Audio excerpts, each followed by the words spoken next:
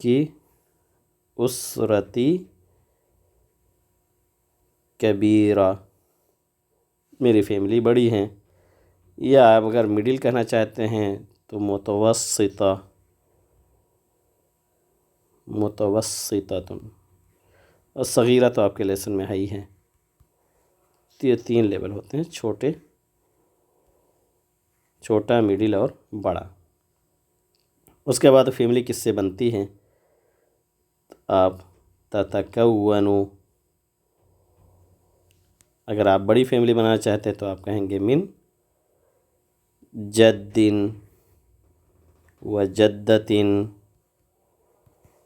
و والد و والدت، و آپ جتنا چاہیں ثلاثۃ اخوۃ و ثلاث اخوات، ثلاثۃ اخوۃ، اخوہ کا اعتبار کرتے ہوئے، اور ثلاث اخوات۔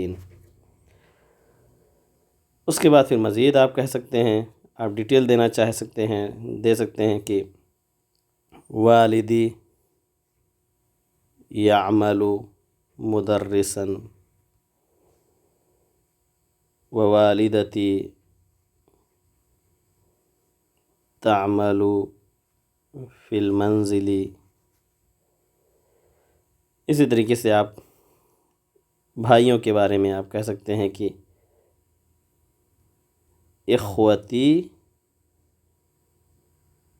یہاں پر ایک ابھی آپ نے یہ فریم پڑھا نہیں ہے، یہ جمع کے لیے استعمال کرتے ہیں، جیسے یدرسو ہے تو پلورل کے لیے واو نون آپ پڑھ چکے ہیں، ناؤن میں کہ واو نون کے ذریعے سے ہم جمع بنا دیتے ہیں، مسلم سے مسلمون، تو ایسے ورب کے اندر بھی یدرسو سے یدرسون، تو یہاں پلورل ہے تو کہیں گے اخوتی یدرسون فی المدرسہ یا الکلیہ، و اخواتی،